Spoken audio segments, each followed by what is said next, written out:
Well, it looks like you're the one who needs to be taught a lesson, pal. Class is paying 101. The instructor's Casey Jones. Look, I don't want to fight you. Well, tough rocks, pal. It's a cup of coffee in the big time, yeah. Cup of coffee in the big time. Hey, what do you say we both be independent together, huh? We have the tools, we have talent. It's Miller time. Empty your mind. Be formless, shapeless, like water.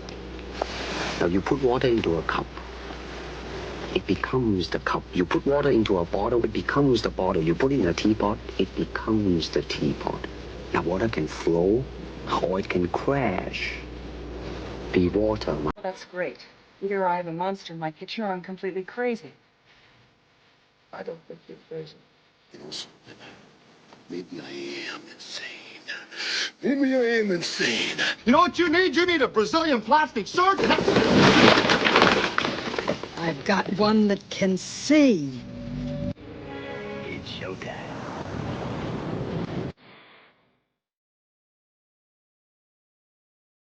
Indeed it is. Welcome to Comic Book Radio. This is Hosting the Hosts, Episode 3.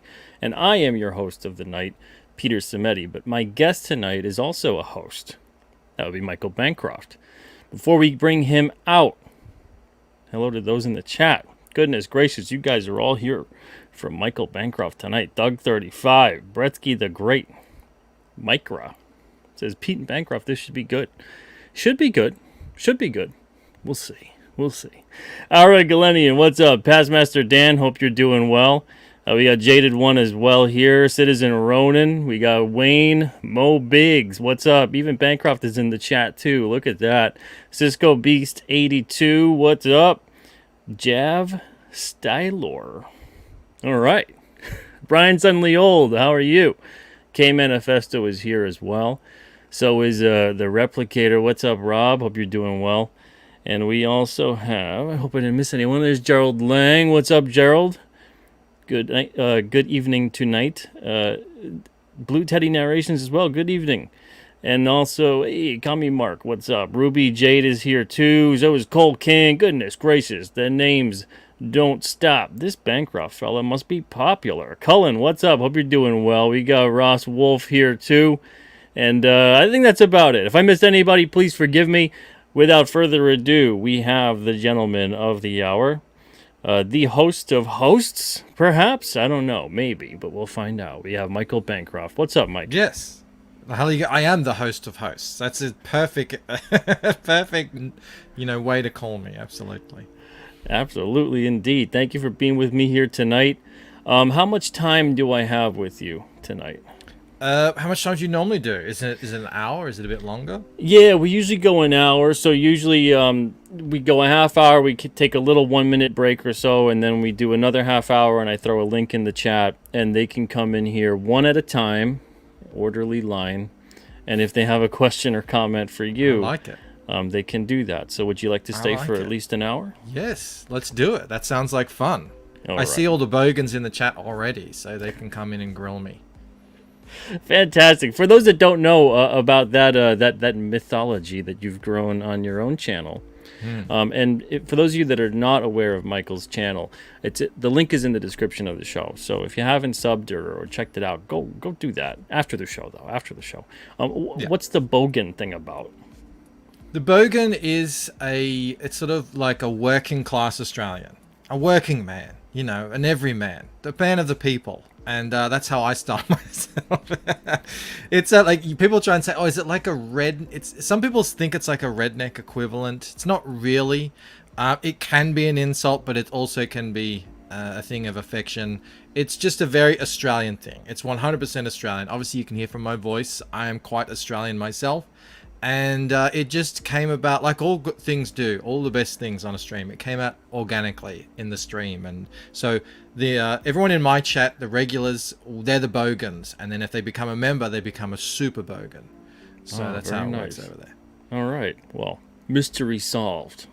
There you go. Now, again, for those that aren't aware of Michael and his channel, or the fact that he is also a very talented, hardworking comic creator, would you like to explain a little bit about yourself? Yeah, just very quickly, I started writing a story, 10 years ago or so. I've always been a collector of comics since about age 11, in and out. You know how it goes with comics. Life happens and stuff like that. In about 2014, 2015, I came to the realization that the story I was working on would work best as a graphic novel. And I came to that realization in France when I discovered bande dessinée and French books. And I said, that's it. That's my story. That's what it's supposed to be. So, ever since then, I've tried to slot this crazy and sort of, at the time, essentially a hobby, a side thing that I was doing into my life, which is, a pretty crazy thing to do, considering how long it takes, comics to do. But fast forward to, 8 years later, Comicsgate happened, the big explosion of crowdfunding happened, and, I just sort of decided, well, it's now or never. I'm going to jump in both feet into this. Started a channel to promote it and myself. What is it, 3-4 years later into this crazy ride, here I am. Wow. Well, that brings me to my next question. Okay, so you have a channel, and the whole point of this show is to invite people on that are like yourself, that you spend a lot of that time on that channel, having other creators on to promote them. I've been on, a bunch of people have been on.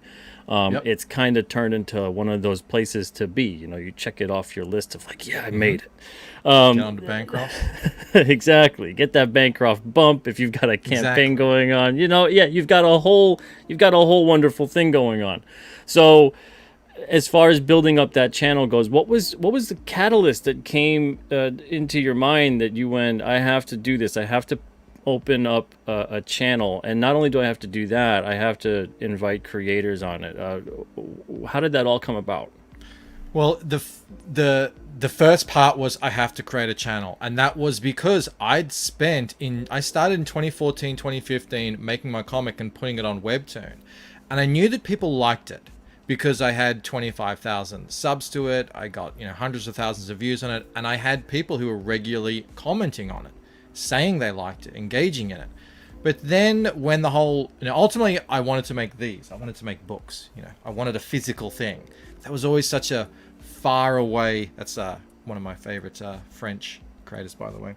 There was such a far away, concept. I didn't know anyone. And then when the big crowdfunding boom happened in sort of 2018, your boy Zach and Jawbreakers, I realized that, oh wow, my 25,000 followers on Webtoons means diddly squat. It means nothing.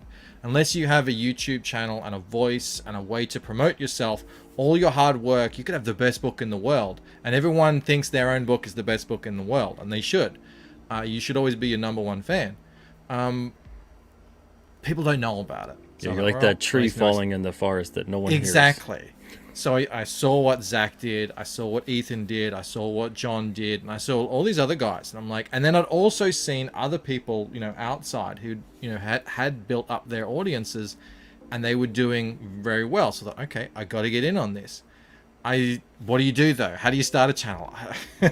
Who the hell knows? And people ask me that now, and I was like, I don't know. I bought a webcam and a microphone a year and a half before I ever did my first video.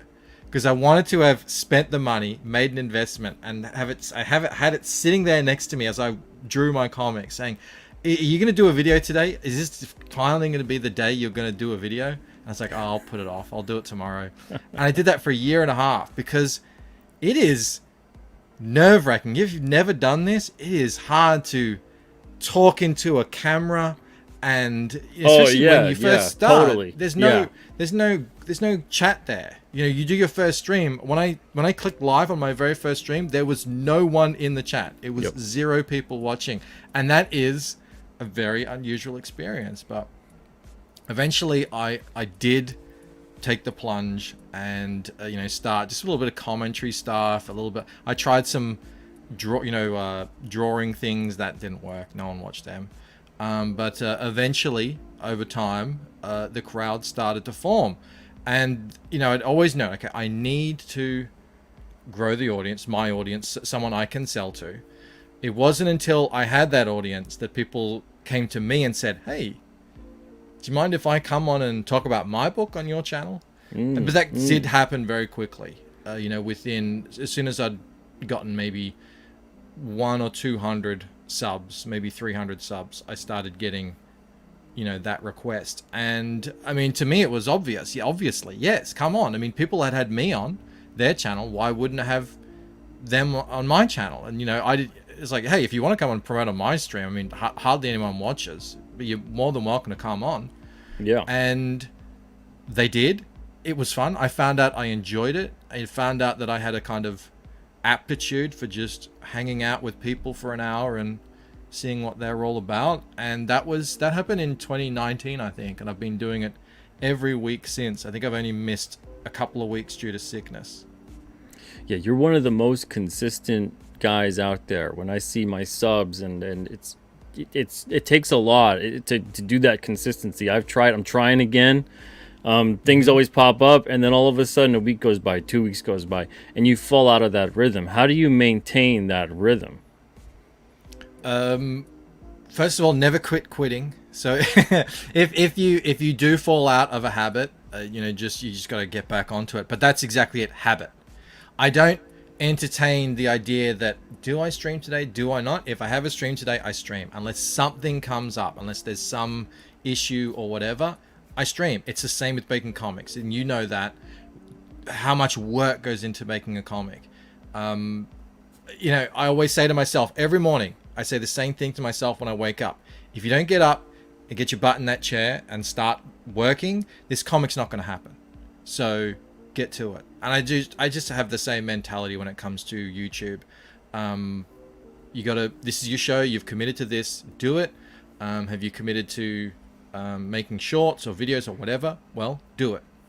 And then, the schedule can change. However, I've changed my shows here and there. I've pulled back from making shorts every day to every 2 or 3 days. But as long as you do it regularly, that's really all that matters. And I just don't give myself the option. I just you got to do it, do it. Yeah, you got that stick-to-itiveness. And that really goes a long way, not just with your channel, but being a creator as well. Were there times when, as a comic creator, and I mean, I know there has to be, where you feel like, why am I doing this? Every day. Because you look at it and almost you're like, I'm insane. This is insane. It is insane. You don't. And every day you kind of forget how insane it is. Like, what are you doing? This is nuts. If you're not dedicated to making a comic, 100% passion, obviously you want to get rich and, thousands of readers and everything like that. But if you're not dedicated to actually doing it, you will give up. I mean, there is no, the hourly rate, when you think about it, when you break it down, the hourly rate, the amount of time you put into these things to what you get back out of them, you'd be much better off just doing almost anything else. Yeah. So you really have to. It's a calling. Kelsey Shannon talks about this. It's a calling. When you realize you have to do it, you have to do it. That's why every day. And not to interrupt you, but I'm curious about even the conversation I see out there every now and then. It always kicks up about like a standardized page rate and things like that. And I'm like, so there's no standardized artist or creator, first of all. But then on top of that, most people are going to say what, $1,000-$2,000, something like that a page. That's a good rate for me. Is that going to be the conversation? So it turns into. I've said that to people. I've said, if you want to hire me as a colorist, minimum $1,500 a page, because that's how much my time is worth to me right now. Like, that's what it would take you to drag me off what I'm working on. So I don't know if there's anyone out there who's willing to pay that. So I'm pretty safe for the moment. Yeah. Exactly, Citizen Ronan. 10 bazillion a page. But that's the whole thing, is that you're putting in all this tremendous effort. You've done a lot of tremendous effort even beforehand to get to what you're doing today. So how do you quantify a lot of that? Now, when it comes to you making your own stuff, your own books, your own art, whatever it may be, obviously there's nobody else paying you until you sell the product and the readers pay you. What do you do do you have a day job? Do you have I have a day side? job. Yeah, You that's do? Okay. that's the real explanation as to why I'm pretty slow to get books out. My first book came out 3 years ago, and the second book is not completed yet. So, yeah, I have to juggle creating the comic, doing the YouTube, having a family. I've got 2 young kids, wife, day job, and everything else that happens in life. All in one day. So my day is kind of regimented like military. I get up at 5, I get to work, and then I go to my day job, and then in my lunch break. So this is my lunch hour today. So I don't normally stream today. First of all, I want to say he's not lying, because I saw a thumbs up on the link I sent to him today. I look and I'm like, what is that Australian time? I'm like, dear Lord, it's like 5 in the morning. You got to. And then, so this is my lunch break. I'll get back to work after this. And then after that, I'll get back into my comic stuff. And then I'll have family time. And then after that, more comic book stuff until I pass out at about 10:30 at night. So I've trained myself to not need huge amounts of sleep. But it is a grind. It is tiring. But when you're dedicated, like when I have a vision, I have a dream, and there's no way, and that mountain is so big. I mean, this, how high that mountain is from when you start to where the kind of the mountaintop is, but you just got to take it every day, one step at a time, and just trust in the process and get to work. Yeah, absolutely. So you've got you got a lot of places that you're spinning.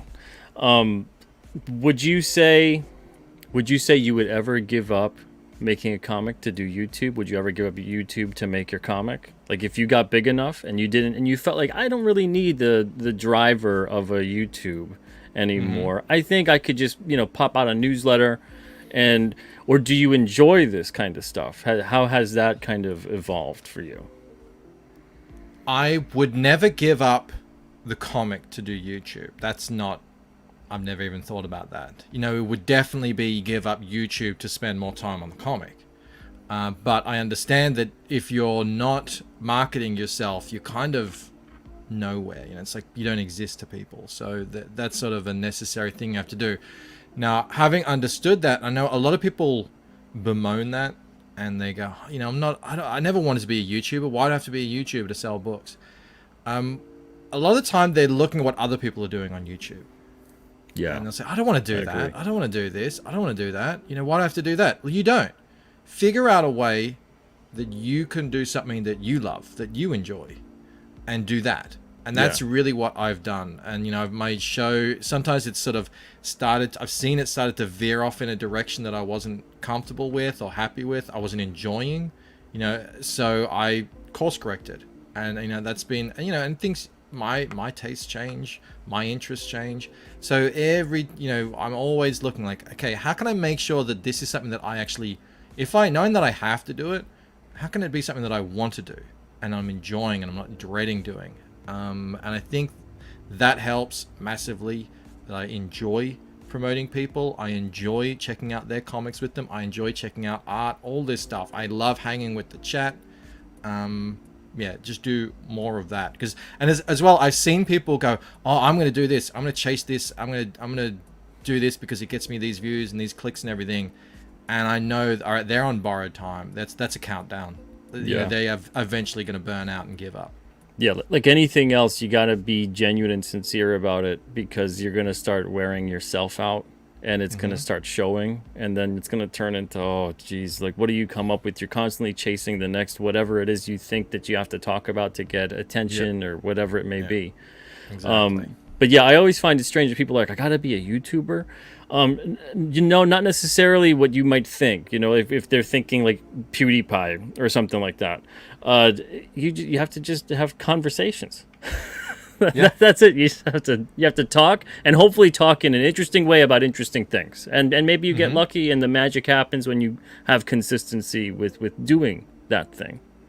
Yeah, no, totally. That's actually, I put that was a tagline suggested to me by Shanthan Jetty. He said, comics, culture, and conversation. I was like, that's pretty much the 3 things I do on my channel. I try and I do like, if there's something that I am interested in talking about and that is trending, that's a win-win for me, because then I can get really big views on something that I'm interested in. But I don't ever talk about something because I think, this is trending right now and I have zero interest in it. I don't ever do that. And I heard Ripper talk about this the other day, and I was like, yes, if he can do it, if he can make it to that level that he's on and it works for him, that's exactly the path I'm going to take. So he said, I talk about what I want to talk about, no matter what. I don't chase stuff. If I'm talking about it, it's because I want to talk about it, and my audience wants to hear what I have to say on it. Now, it's probably a slower way to go because you're not chasing the trending topic all the time, but I think it's in terms of what we're trying to do. I mean, if we're primarily comic book publishers, then that's the way to go, because we're trying to find an audience and nurture. Oh yeah, and to that point of the conversation, in terms of what Eric July, what Rip is doing there, I've seen a lot of people that want to kind of dismiss his success or whatever it may be, and if you, I don't care what it is, right? I don't care if you like his comic, you love his comic, whatever, you hate his comic, I don't care.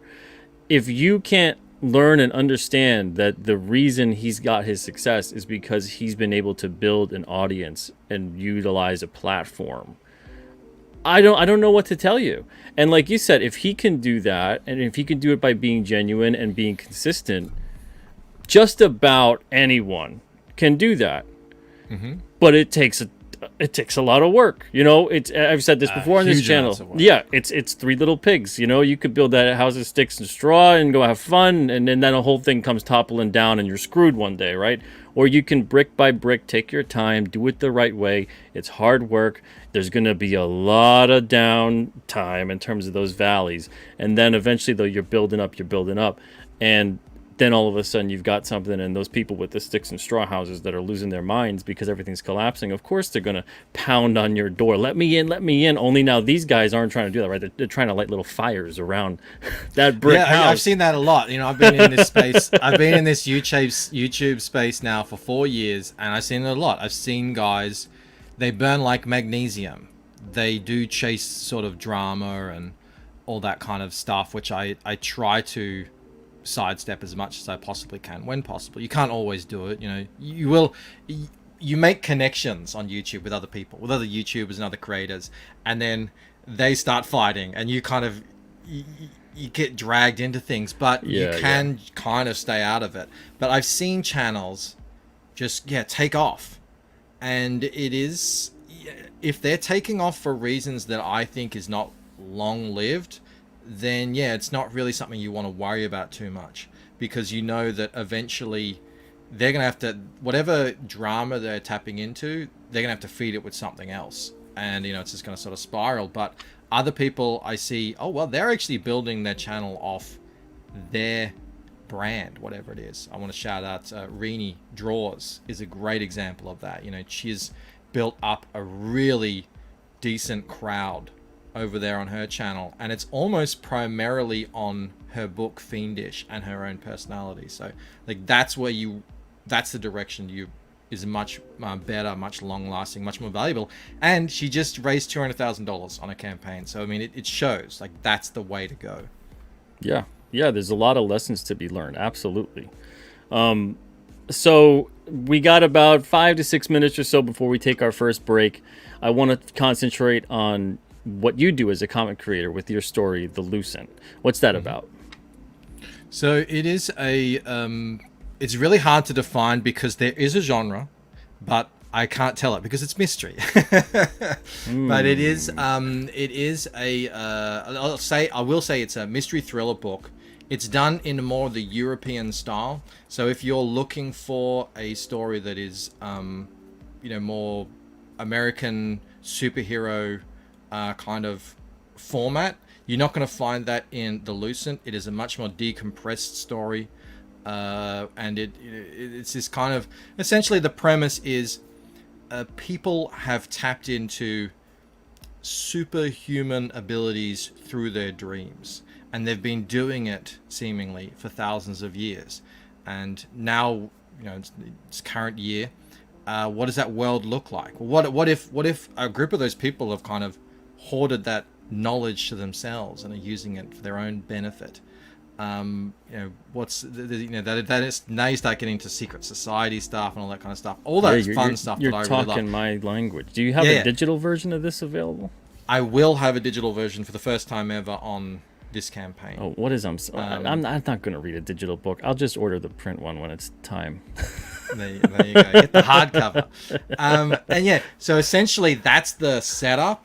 Now this character here, Ella on the left, she's the protagonist. She doesn't know about this, other than she has these really wild dreams. Of course, to her, she just thinks they're dreams.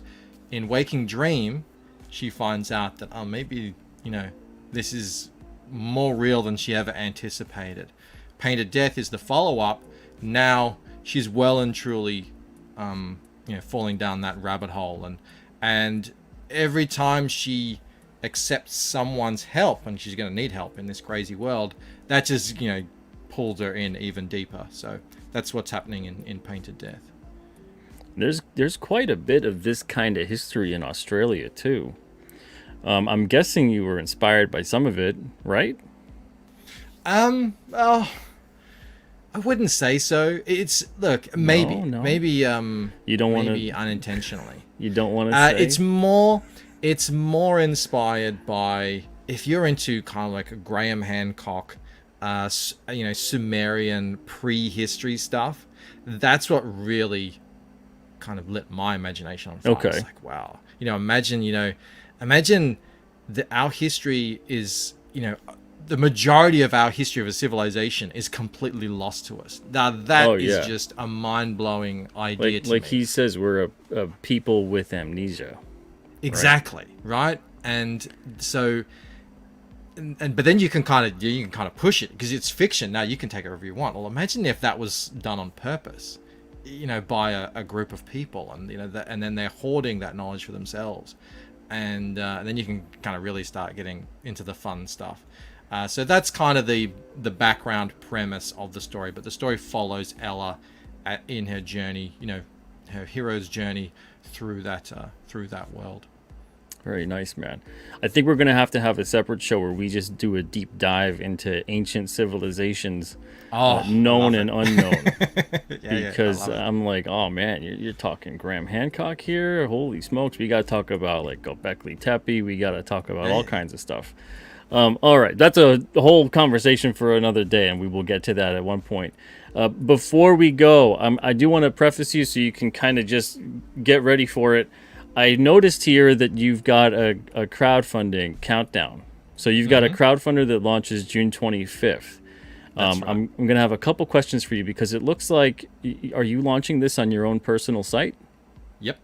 Okay. So I did a test launch for the Second Chance campaign of my first book on my own site. It was really just one or two perks, but it all worked.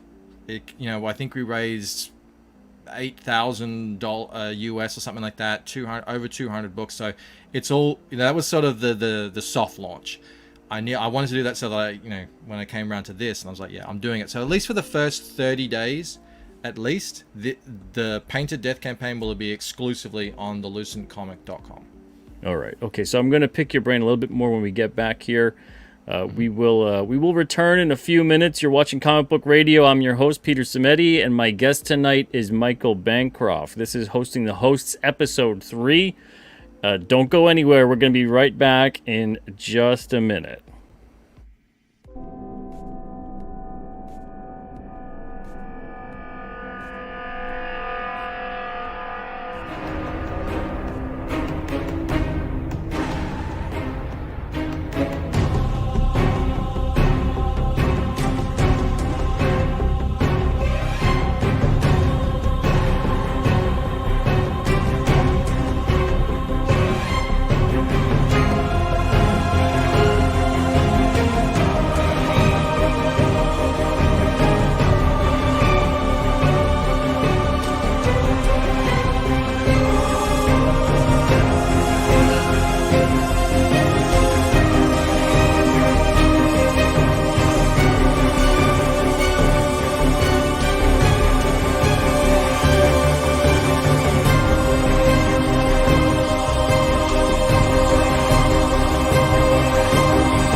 right, we're back.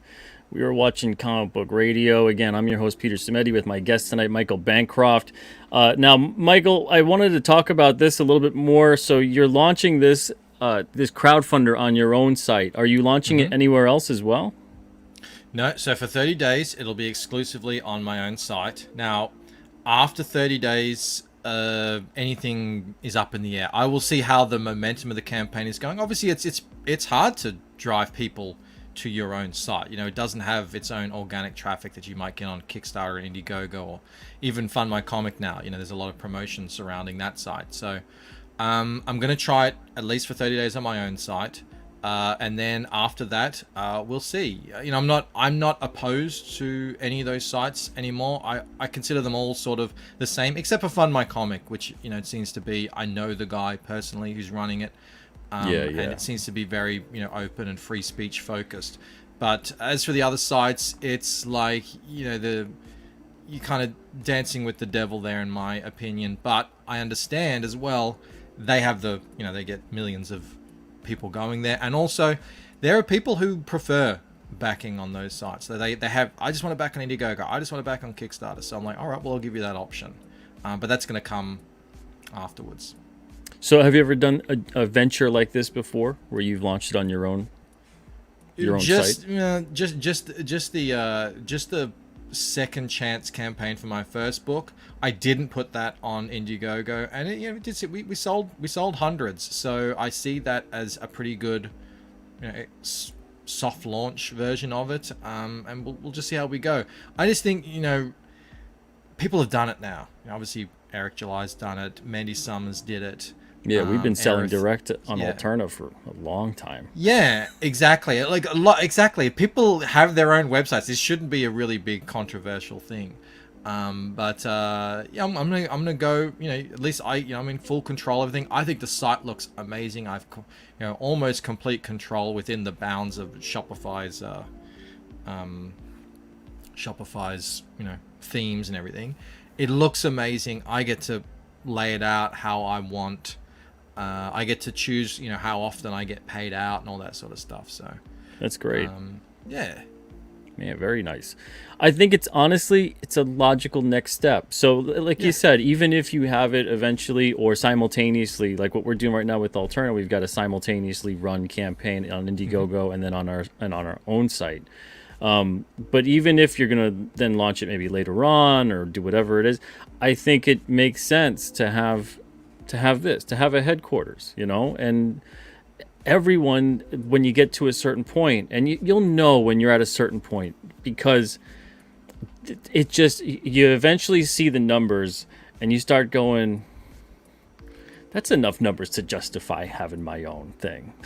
Yeah, exactly. And everyone has a different threshold for that, but you do eventually hit that point. Yeah, and you're exactly right. This is not necessarily a solution for newcomers who have no proven audience yet. You know, people don't know it. They don't know if anyone wants their IP, their books. But if you do have that, I think it's really you said it right. It's the next logical step. And it's the home base. It's where, and you know, everything should come first, in my opinion. But you know, and if everyone should do it the way that they see fit for their own businesses. That's sort of my philosophy. Yeah, everyone's going to be at a different place at a different time. I mean, you could be doing this for 10 years and you're still not at where someone else was doing it for 10 years. You could be doing it for a year and you're not where someone else is at for a year.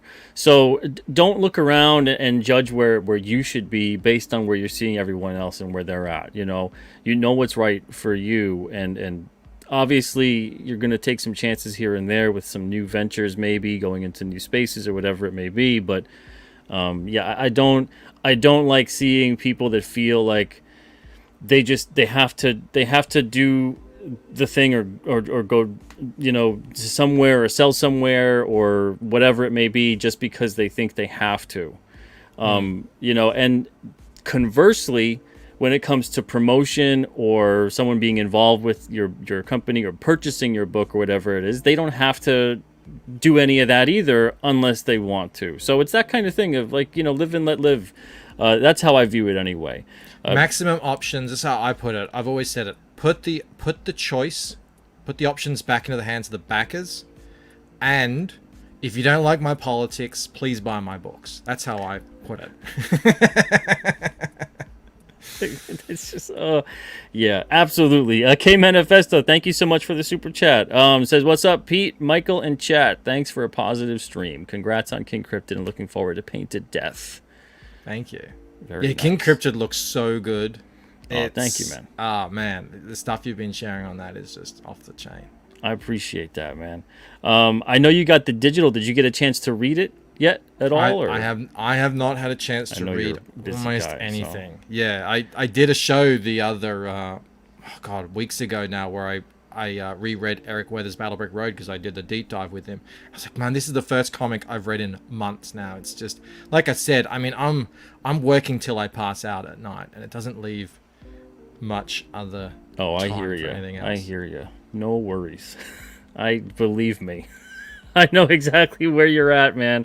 All right. So, but I appreciate it. I'm glad you dig what you're seeing. And I hope when you do get a chance to read it that you enjoy it. And we've got that next campaign launching on July 1st. When does your campaign launch? 25th of June at midday Eastern Standard Time, which is 2 a.m. for me. So that'll be fun. It'll be good. Hopefully. We'll see. I wanted to do it so I can do a launch, maybe 3 hours or whatever it is until I run out of gas, go pass out, and then come back and do it later that night. Are you a coffee drinker or anything like that? Black tea, but I might need something a bit stronger. I might have to hit the Coke Zero or something at that time of the morning. We'll see. And thank you to Jasper, who's in the chat, who actually suggested both the date and the time. So I did follow him on that one. I think it was a good idea, and I think it's worked out well. I'm in a nice slot right between Ripper and I think Ethan is launching his book in a couple of weeks after. So it's going to be an exciting July. Indeed. Man. Wow. So back to the crowdfunding conversation. Now, when you're doing these crowdfunders. And obviously now you're more tailoring it to your own site, which is great. But how do you determine what the best course of action is in terms of listing perks, promotion, and making sure you're providing a balance of promotion for yourself while also doing the things that you did before, so you're not just in constant billboard mode during the course of that campaign? That's a good question. I mean, it's mostly I glean stuff from people that I promote, really, because I've only really done one big campaign. I did my other side campaign, the Second Chance, and that was fine, but it was a much smaller ordeal. Just by watching others and seeing what they did and what they did right and what didn't work out for them. Like I called out Rini earlier. I really went over her campaign and looked what she did. How did she structure? Because she made a ton of money. That's really my focus this time round, is giving backers an option to spend more if they want to. Whereas last time I didn't really have enough stuff to offer that. So that's kind of how I've set up my campaign this time. As to, how I go about it, I'm just gonna wing it, I suppose. It's always you can never really plan how this stuff is going to go. You don't know what's going to take off and what's going to not. Is it going to be hard? Is it going to be easy? No one really knows until they're in the middle of it, I think. Do you find yourself that you're good with adaptation like that? Like you're good at adapting? Yeah, I think so. Rolling with the punches? I loved your clip there of Bruce Lee at the start of it. It's exactly my mentality. I try to never be dogmatic. And I've always just been a sort of, let's just try this. And if it doesn't work, oh well, nothing's lost, And I don't feel embarrassed if something fails. It doesn't hurt I have no ego when it comes to any of this stuff. So I've always sort of done that. I said, I'm going to go on to Twitch and see how that goes. And it was an abysmal failure. And Mo Biggs makes fun of that, makes fun of me for that whenever he remembers. And then same thing I did TikTok as well. I was like, see if I can make it big on TikTok, because they have millions of viewers over there. And that was an abysmal failure as well. But then sometimes things do go well. I was like, I'm going to try an idea. I'm going to do a short every day for a month and see how that goes. And, I got like 5 million views or something that month. So I was like, okay, that's a pretty good experiment. You know, that one worked. So I try to keep the same approach in the, you know, campaigning thing as well. The cool thing is I've got this chat now. And depending on what's happening on the day or how popular the topic I'm talking about is, anywhere between 50 to 100 people in the chat there. And I can just ask them, guys, I've got this idea. Yeah. What do you think of this? And if it's not, oh yeah, that's awesome, you should totally do that, it's like, oh, maybe they don't really like that idea that much. So, you know, I have an audience I can bounce ideas off live. And it's that's such really a good become point. Invaluable. It's an instant focus group for you. I mean, this is stuff that for years companies were paying Lord knows how much money, and they're probably still so stupid that they're paying it because they're largely ignoring a lot of social media because they're not utilizing it effectively because they want to hear what they want to hear already. They want to have that confirmation bias approved. They're not necessarily trying to pick the brain of people saying, would you enjoy that? How did you like that? And then assessing these mostly honest opinions. They're going into it, of course, with this narrative that they already want to push, and then they're leaning into that however they're going to utilize that, which is not a good way to do it if you want to continuously have some kind of improvement. But it's great that you're doing that. There's a bunch of people out there that are doing a similar thing. So if you're out there and you're an up-and-comer creator, you're aspiring crowdfunder, comic book creator, that kind of thing, you're doing the YouTube stuff, whatever it may be, everything we've been talking about tonight, please, you know, heed our words. I see too many people out there that don't pay any attention to that. They won't listen. Oh man, so many don't. To water, you can't make them drink. So many don't. All right, so I'm putting the StreamYard link in the chat here. I wanted to get that crowdfunding information out of you in terms of what you were doing on your own site. I didn't want to have any interruptions. But if somebody wants to join with a question or comment for Michael tonight, not for me, for Michael, about what he's doing, you know, pick his brain, bust his chops, whatever it is you want to do, we're open to that here. Just busting my chops is their favorite pastime. Keep it relatively family friendly. But there's the link. You guys can feel free to join, and we'll take guests one at a time. Looks like I have I don't even know what this is, Bob Gable. Bob Gable for $1.99. I appreciate the super chat, but I don't think I'm going to be able to even answer this effectively. Who does Dale like? I'm guessing he means Dale Keown. Yeah. PTP, EVS, Shane, or Malin. I have no knowledge of that to ask that. Gonna have to ask Dale that one, I reckon. Yeah. I appreciate the super chat though, Bob. Thank you very much. I can't even hazard a guess. I'm so sorry. I'm sorry, Bob. But again, if you guys want to join, the link for StreamYard was right there. Feel free. And by all means, please join. Sometimes we get some great questions and comments from the people in the chat. Don't be shy. I'm not scary. I'm not scary. I don't get offended. Ask away. Make fun of my giant forehead. Whatever you want to do. Your giant forehead. Yeah. Oh, that's the meme. That's the meme anyway. They're just playing around. They take the piss out of you sometime, right? I guess they got to find something. Yeah. Yeah. Look, well, I don't know. Is it massive? Enough. I don't think it's that big. I don't know. I find the camera adds 5 or 6 inches to it. Especially, I lean forward towards it, so it gets a bit, it's exaggerated. Because if we were, full body shot, the camera adds 10 pounds, whatever that is. Instead it's mostly our head, so the camera would add 10 inches of forehead. This is a very flattering, flattering angle. Like if I take off the hat, it's like forehead up past the top. You'd be like, how's that possible? But then you put that hat back on, and it's normal proportions. That's just how the camera works. Oh, I started wearing mine and beanies because the headphones are so annoying on my head. And I was like, now I have to, because I did it for like almost 10 or 20 videos in a row.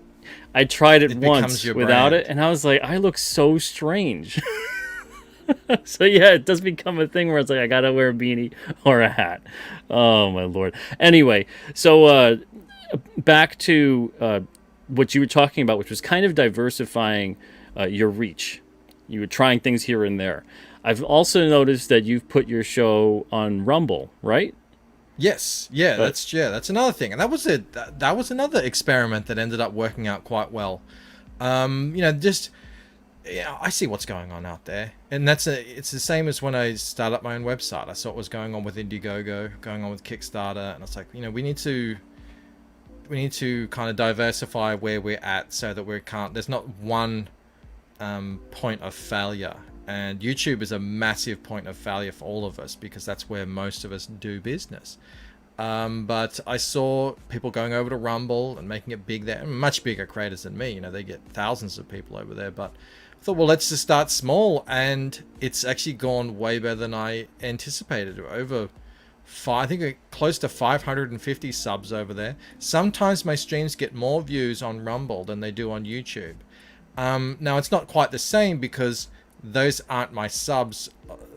They couldn't be because I don't have that many subs over there. But Rumble, there's less competition over there, and sometimes they'll put you on their homepage. I mean, when was the last time any one of us went on the homepage of YouTube? The answer is never. It's never happened. It never will happen. So there's a lack of competition over there, and it really is a great time to get out there and have that what is it, like a fallback, like a fail safe. And so I simulcast every night that I stream on YouTube and Rumble together, and I usually get a good chat going. 5, 10, 15 people over there, and you can do most of the same stuff you can do on YouTube. But the people who are down with Rumble, they really like it because they're into that alt tech, sort of stuff, fighting back against all the monopolies. Interesting. And I know there's Odyssey as well. Or have you tried that out? Are you on that? Yeah, I do the auto upload to Odyssey. I think I've got 100 odd subs over there, but I don't ever use the site. It's just a sort of plug and forget kind of deal. But I do notice people do comment there occasionally. So there are people watching, but it's all automatic and I don't really engage with it all that much. Yeah. Okay, so now I have a question for you in regards to how you run your channel and what you look for from creators and what you would give them kind of advice when they come on your channel to promote their book. Now, you've seen a lot of people come on your channel to promote and talk about their stuff. In addition to, obviously, you do the same thing. What advice would you give to someone coming onto a channel for the very first time to talk about their stuff? Get a good setup. Don't have a mic that makes it sound so you can hardly hear anything. And remember, it's radio, and there's a visual aspect to it as well. I mean, it really isn't that expensive to get something set up. So there's that first of all, because that'll make it just so much more pleasant for everyone involved, yourself included, the host, and the audience watching. And that's the whole point, is you're trying to engender yourself to the chat. After that, I really just like the kind of this sort of discussion that we're having here, just the kind of the Joe Rogan, back and forth fireside chat sort of thing. So yeah, you don't have to come on and put on an act and be a character. You don't have to be over the top or anything. Just be yourself and let's have a conversation. Usually they're the most rewarding hours for me, at least, when I can I feel like I got to know this person a little bit, look at some art together, and yeah, that's what I would say. Yeah, that's pretty solid advice. And you make such a good point too, because I can't tell you how many times, especially when I was doing the open mic shows, someone comes on and you can't really hear them, or they can't hear you, or the lighting, the visual on it is so blurry, or they've got the light behind them, so they're just like on unsolved mysteries on your channel right now, and they should feel like their voice should be voice modulated because they're all in darkness, and you're like, I don't know who you are. Yeah, it's actually one of the bigger reasons why I prefer to have guys on who I've had on before, because I know that they can hold a conversation, and two, the show's going to be fine, because I don't want to put the audience through this awkward, cringy, low-tech thing. And I know everyone has to start somewhere, but it really isn't that much to ask, I think, to get a microphone, get a set of headphones, and most people have a phone now. You can use that if you want a decent camera. It really does make a difference. But it's actually just become less and less of an issue, thankfully. Good. Over the years. Good. Used to be a worry, a dread. I don't know if this guy has a good camera. I don't know if he has a mic. Is he gonna be echoing? That's always the worst. This massive echo. Man. Yeah. It's like when we started the show and I did a quick audio check, and then halfway through I'm like, he's a pro. He already knows what to do.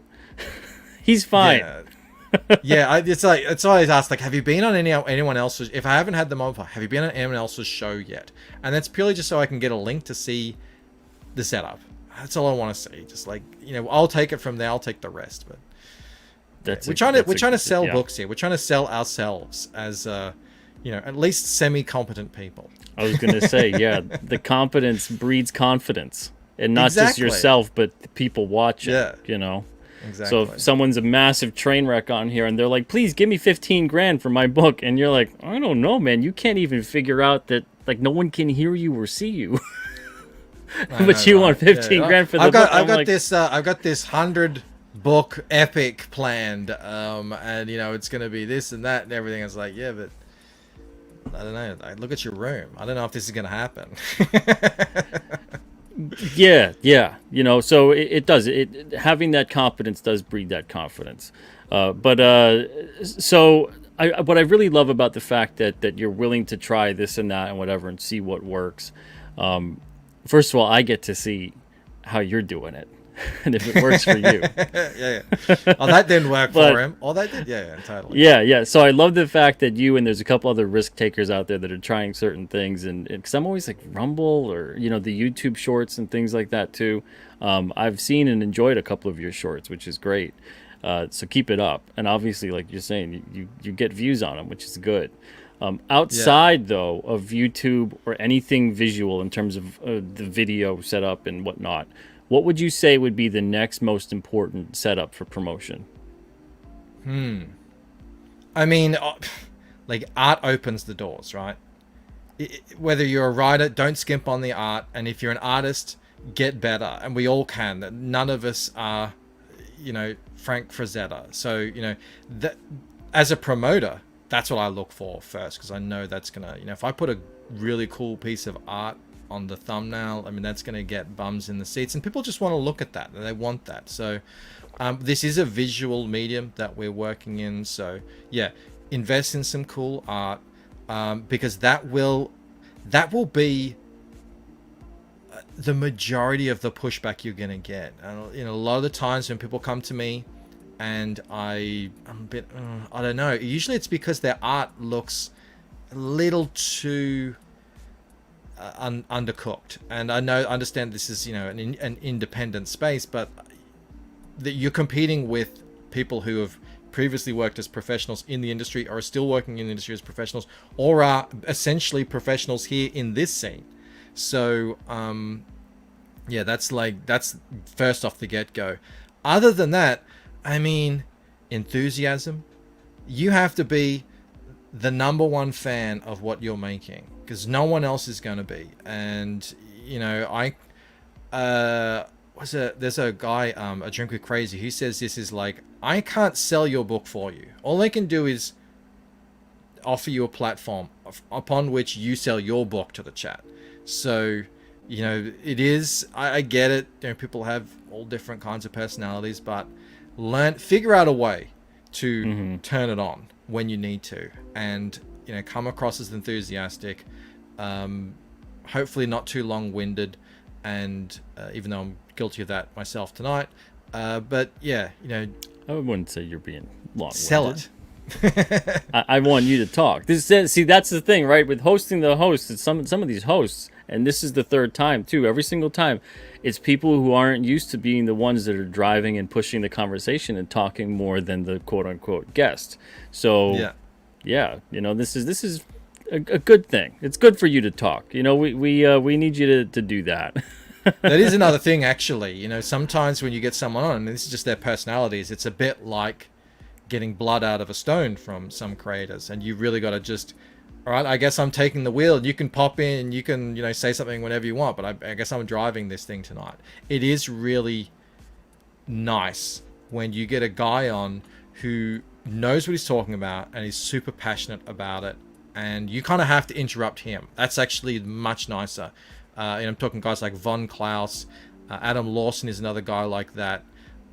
People who really just, I mean, their passion just kind of overfloweth, and that helps sell books, and it helps make a good show. And that ultimately, that's what I'm trying to do when I put a stream on. Yeah. It goes so far in terms also of, like you said, when it comes to you're having a guest on here, and maybe you don't even know this individual that well, or maybe you don't even know their book at all, right? But if they're not going to talk about it, or they're not going to talk in general, and they're not seeming to be excited about their book, and they're just kind of, one-word responses, you're like, I don't know how to... They're saying like, oh, I have to be excited about this, but you're not particularly excited about it. I have to be excited about it because I'm trying to sell it to the crowd here. It doesn't really go down that well. And that's another lesson for aspiring creators out there that watch this episode and watch this series as well when you go on these various shows, because that's the whole point of the series, is to get people. I want to have a bunch of these, and point when people go, where do I go to talk to people about my stuff? Watch this playlist. Watch all the people on here. They all are great at helping people, but you have to also be able to not only help yourself, but you also have to be willing and able to carry that conversation and answer the questions, and also maybe even sometimes throw a question or two at the host, and then you get a conversation going, but there's a lot of people out there that sometimes they're new to this stuff and they just dive right in and they think, well, the host will carry me, don't go in with that mindset.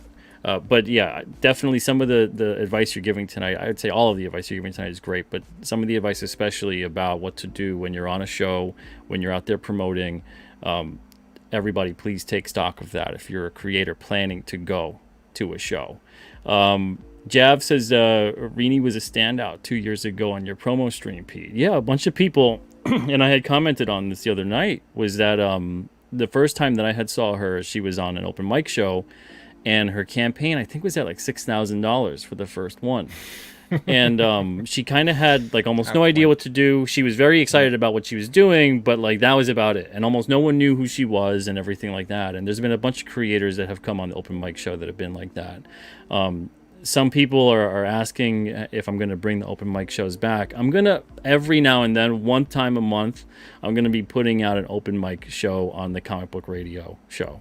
But that's going to be it. We're not going to have a weekly type thing. Let's see. Jim Cox, thank you so much for becoming a member of the channel. Appreciate that. Thank you. Jim actually gifted 10 memberships. He is an absolute bloody legend over there. Wow. Man. Yeah, I can, because I've got the YouTube chat open, so I can see that stuff. Well, good on you. Yeah, he is an absolute super generous backer out there.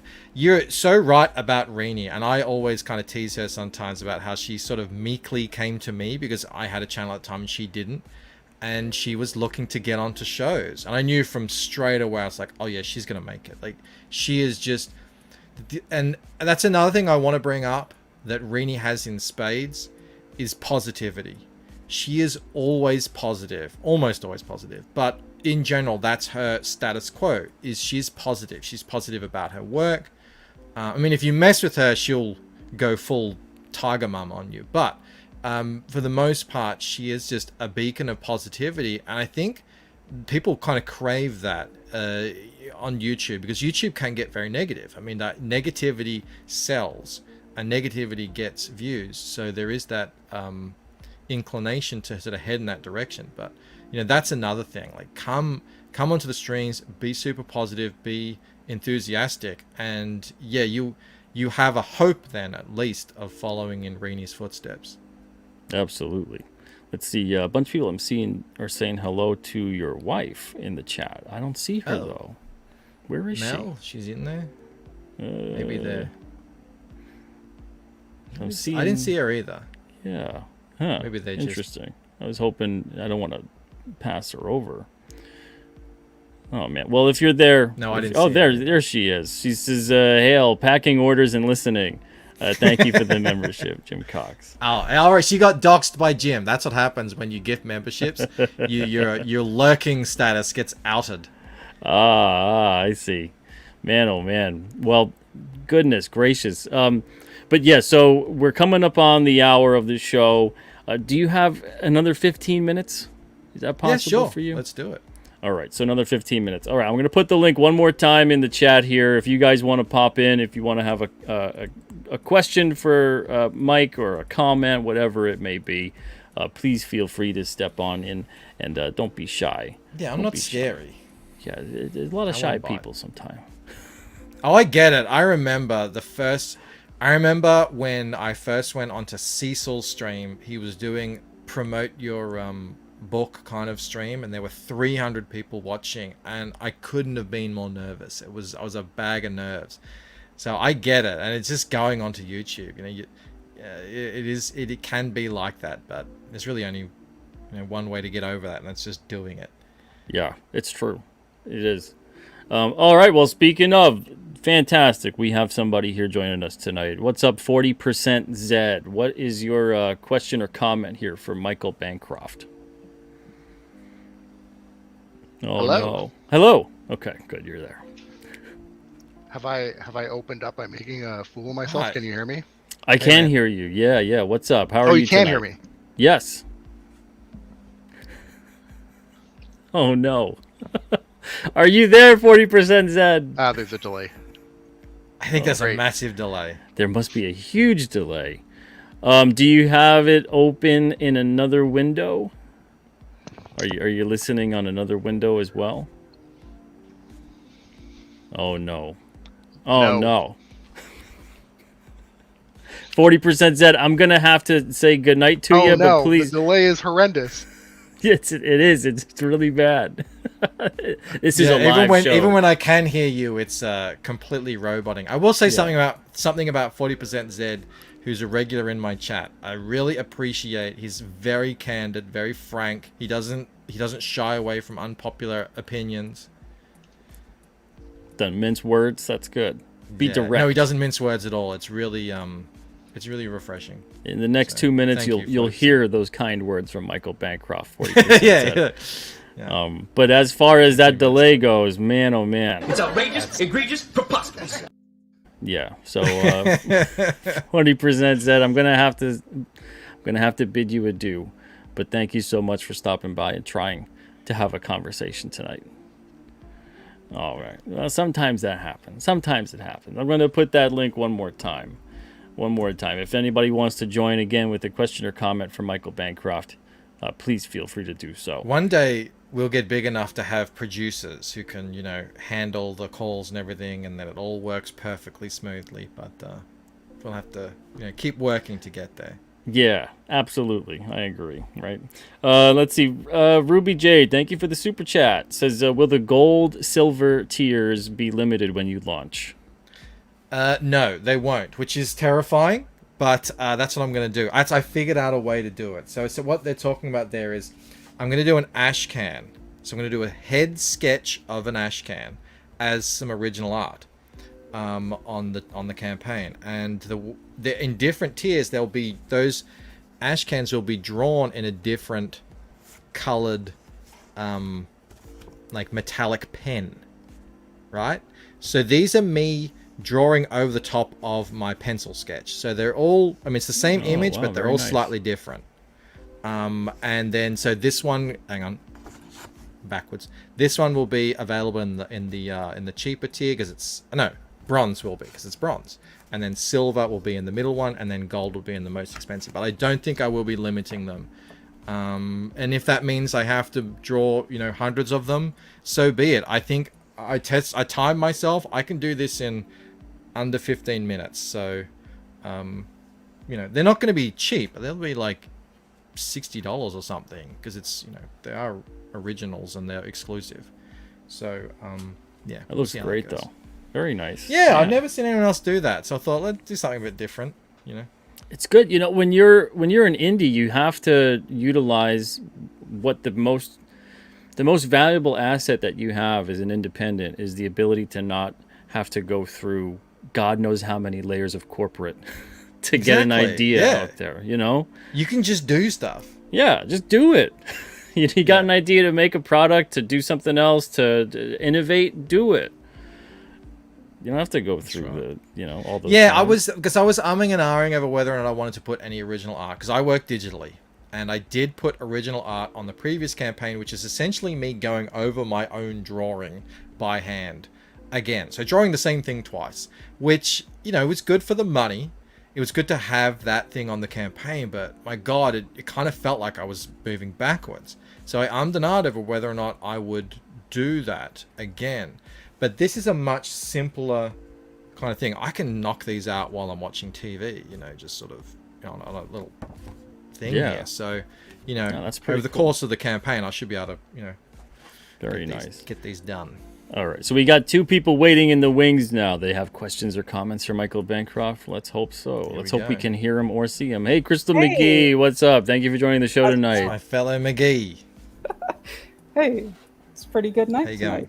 Absolutely. What's your question or comment here from Mr. Michael Bancroft? So my question, I'm a writer, but I was wondering how you kind of balance personal experience as well as some other elements like that in your stories. I kind of go with like fantasy because it's easy to kind of integrate either experiences or stuff you've kind of went through to kind of get that point across in a more subtle way. So I was just wondering how you kind of go about that for you.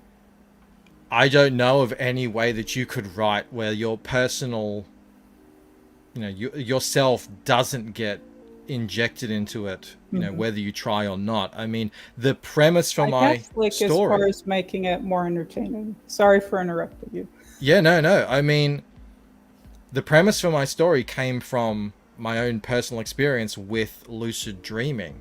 But okay, well, I could have just written a story about a guy who has lucid dreams, and they're kind of fun, and they are, but that's not really a narrative. That's not really a story. So, you start to think, all right, well, let's actually look at what a real story is, and then I will bring in my own personal experiences into that. And that's exactly how it is. The whole way that the world in the Lucent works is through my own personal experience. But what's happening, the stakes, the kind of, we talked about it earlier with the ancient civilizations and everything, that's more of the grander story. But yeah, I mean, everything that I do has something of myself in there. It's originally set in London. I was writing that because I went and had a holiday in London.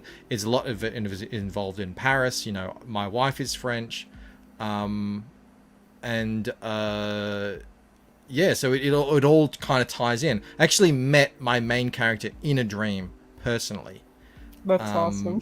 So it's all in there, and I'm definitely, and I don't want to really speak as a writer too much, because this is my only thing that I've ever written. But it is deeply personal. So that's the only experience I have in doing it. Wow. That's pretty awesome. All right. Because I kind of find that it's tough just kind of balancing it. And kind of like in weird ways. So like, for example, if you have a character and you're kind of exploring interpersonal relationships, so like fathers and sons or mothers and daughters and stuff like that, just trying to make that dialogue interesting and subtle while also in the grandiose and kind of like big set of what you're trying to set up for your story. Yeah. Look, I mean, that's just part of the writing process. That's something that every writer has to grapple with. How do I make this worth reading? And the only way that I managed to do that was I wrote 200,000 odd words before I ever really started on my story. It was just like I was just spewing out what was essentially garbage, but it was actually me just that was my training period. That was me learning to write.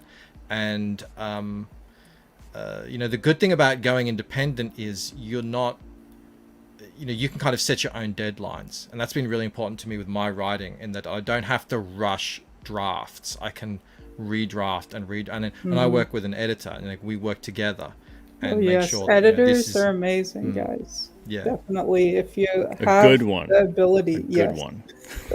Exactly. There's a lot of bad If you ones. have the means to do it, definitely get an editor. Just because even if you are a writer, I always have somebody else check my work, because you're just stuck in that headspace.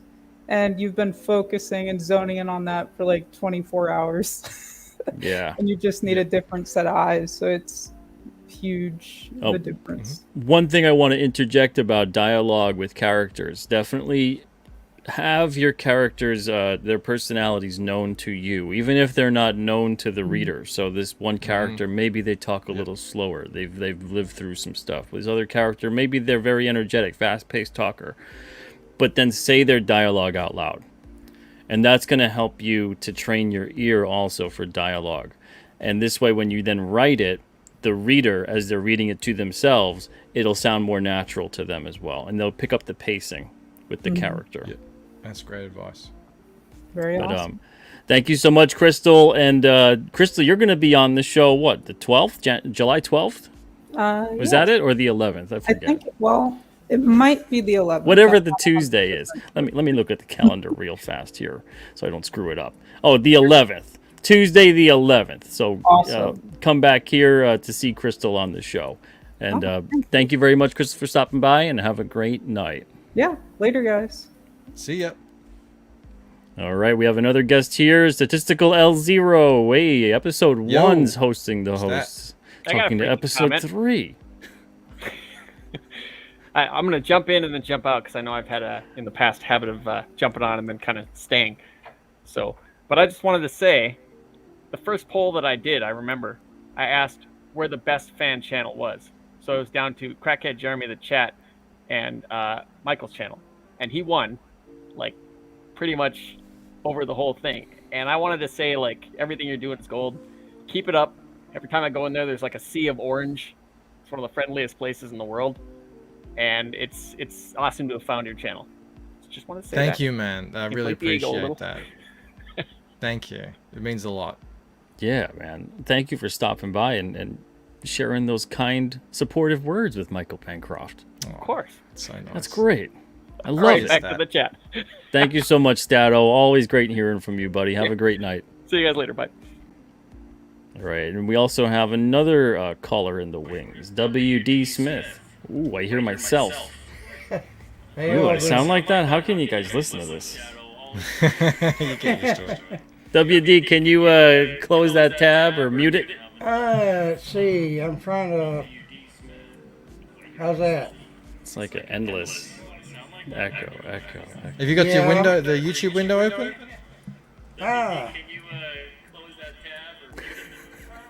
Well, let's see. I'm trying to figure this out here. All right. I'm trapped inside my own private hell. Is that... I'm gonna mute you for just a second, but yeah, what you could do is to close your YouTube window. Yeah, close the YouTube window or mute it or whatever. But yeah, this way we can not have that endless reverberation that we still have. All right, Makes it that sound a better? bit fancy. Let's see. I can hear myself from the past. Yeah. It's incredible. Oh, well, WD, I hope you join us again for a minute when you've got it. But yeah, headphones might help. That might be the problem if he's trying to hear. But that goes back to some of the advice you were talking about as well. When you go onto a stream or whatever it may be, obviously that's disastrous for a guest on a show.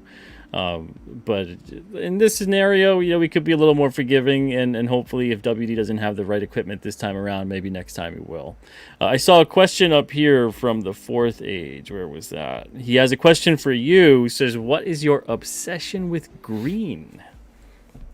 It's the right color. It feels like the dream color. It's appropriate. So it's I when I learnt to color comics, I really dove into the whole, tell the story with the colors, and this is the color. This is the color for this story. That's why I call it lucent blue or lucent green. It's not quite. I mean, it's teal, so it's both blue and green, and it looks great. It's like the Matrix green. Exactly. They used the same thing, and they had that whole dream analogy going. So yeah, exactly. Norin Rad says green is my favorite. Blue green, aka Bluecent. Exactly. What Dale says. You got it. Interesting. And then he's let's see. They say that's more turquoise, right? Oh, you know, potato. Yeah. Sea foam. All right. So Pantone book. So WD, we're going to be ending the show. So if you wanted to join again, I'm sorry, maybe next time around. But Michael, thank you so much for stopping by tonight. It was a wonderful conversation, getting to know you a little bit better, and also your channel as well. If you got any parting words for the chat or for aspiring creators out there that might be looking to hit you up to be a guest on the famous Michael Bancroft show. Yeah, look, just say hi. That's usually the best way to do it. You come at me shilling a book, I'm probably a lot more likely to move on. But just come and say hi, especially to the chat. If you come into the chat, that's the gateway to my channel. Really, is through the chat. You meet Mo Biggs, you meet us, Sumo Thori, and all the Bogans. That's really how it works over there. It's kind of, that's how it is. So other than that, just keep going, keep making stuff, never give up, all that good advice, and eventually I'm sure we'll cross paths. Solid advice.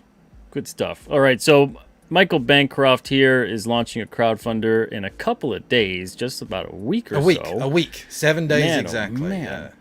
Yeah. It's coming down to the wire now. Yeah, go sign up. This is on Lucent Comic, thelucentcomic.com. Thelucentcomic.com, yep. Let me see. I'm bringing it up and it says, there it is. All right. Go right there. You guys can go sign up, join that mailing list, and win one of 5 exclusive books. Man, oh man. Oh, nice. Yeah. So if you sign up, I've printed 15 of these. I was originally going to print 10, but then I thought, what if one of them goes missing? So I printed 15. 5 I'm giving away to just 5 random people who signed up. They don't even have to back. This is really just, hey, and you can't buy these. They will never be for sale. You can only win them. So I'll be giving them away on my live streams, and then I'll be giving away another 5 to people who back the campaign.